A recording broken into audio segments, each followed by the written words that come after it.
Alright, Dove, good evening. Let's get this show on the road.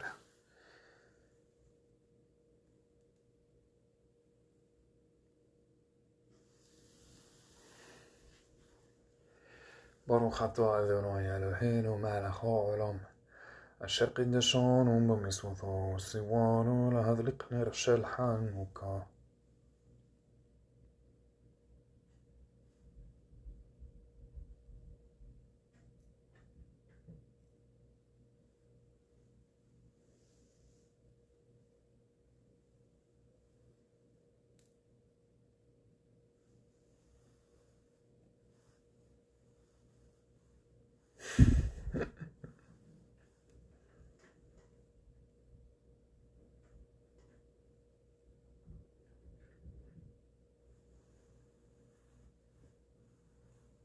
Never had this happen before.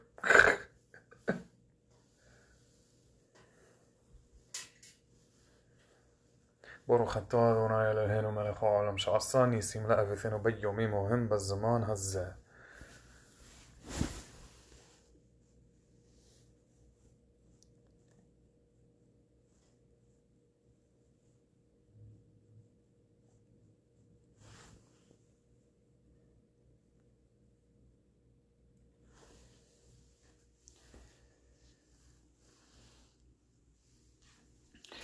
And this evening, oh look, there's candlelight.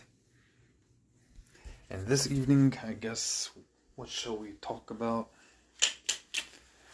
I'm thinking, after having done this so far 6 nights, maybe we'll talk about ritual. Ooh. So I don't know about you guys, but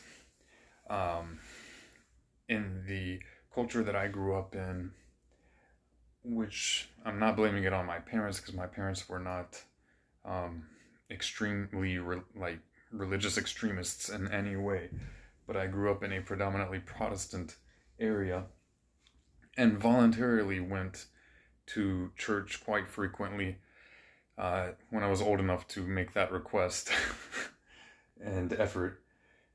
And I must say that in the overwhelmingly Protestant context that I was exposed to of various Protestant denominations, a very common recurring theme of criticism, both of Catholics and Jews, was the criticism of ritual and tradition. Ritual and tradition. And of course, after doing this, eventually having done this 8 nights in a row, it's quite clearly a ritual. So for those of you perhaps who either feel uncomfortable with rituals and traditions or flat out reject it, if you are a person of faith, a faith or group that tends to be critical of rituals, I encourage you to perhaps contemplate or consider the possibility that maybe your own religious community, while lambasting rituals when it comes to rituals that you're not familiar with or simply don't engage in, perhaps there may actually be rituals which your own community engages in habitually, whether week to week or month to month or year to year, despite the criticism of ritual when it comes to Jews and Catholics or any other faith. I know, having grown up, excuse me, having been widely exposed to Protestant variations of Christianity, that there is indeed a lot of ritual and tradition not from the Bible in those communities. And I'm not here to criticize them for engaging in those rituals, but simply to become more cognizant of the soundness or unsoundness of their of their arguments. So as you've seen here today, let me show you something even more important than what I'm currently talking about. When it comes to candle safety, one of the very important reasons to have a non-flammable tray or have it distanced from anything flammable, especially if you're not going to have your eye on it the entire time, is like what you saw early on in this video here, where the wick was kind of hanging over and it was creating a larger flame. Then I noticed just now that the same thing was occurring here. Now, if that kind of thing happens and the candle falls over, excuse me, we could very quickly see an unsafe situation take place if you didn't take the precautions of making sure there were no flammable things around it, or having left it, left your house or whatever. Anyway, back to what we were talking about. Just remember, safety always comes first. So, some rituals that Protestant Christianity, variations of it, particularly the evangelical streams. I'm well aware that the more mainstream Protestant groups, such as traditional Methodists, Presbyterians, Anglicans, they obviously don't have as much of an issue with ritual, and have much more obvious rituals that they engage in. But even Baptists, Pentecostals, Assemblies of God, Church of Christ, all these communities as well have rituals. Their general layout of their worship services, which they conduct every week, that is a matter of tradition and ritual. You're not going to find it anywhere in the Bible, in the New Testament. It's a matter of community agreed upon practice, or practice which they just inherited from their parents or great-grandparents, and they just continue doing the same thing, never giving second thought to it, never considering the fact that this is a matter of tradition, man-made tradition.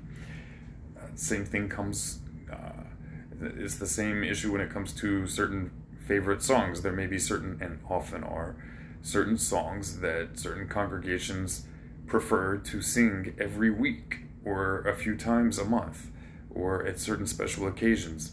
These are rituals. These are traditions. Nothing wrong with it. The very prayer, "Our Father who art in heaven, hallowed be thy name," even though it's coming from the Bible, even though it's coming from the words of Jesus, that's a tradition. That is a ritual. There are many, many such examples. But my point is not to point out all these rituals. Like I said in the outset, I don't have any issue with them. My only point is to show that even in those communities which have a tendency to criticize rituals, even there you will find rituals and traditions. So the mere fact that something is a ritual is not, should not be a problem.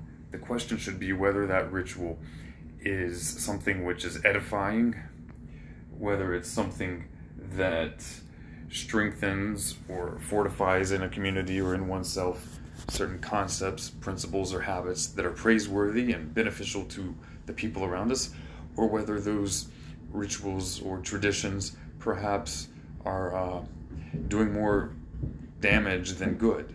Perhaps they are a ritual that is embedding in oneself or the community problematic habits or unsavory practices. Maybe it's not even the entire ritual altogether, but certain aspect of it that could be tweaked.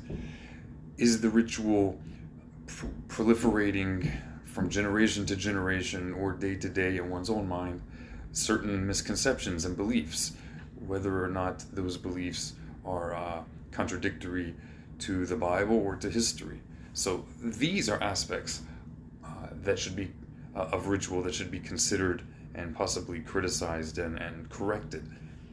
But a blatant, across-the-board objection and protest of ritual without substantive and reasonable consideration as to whether there's any merit in the ritual or not, from an objective perspective, that's an important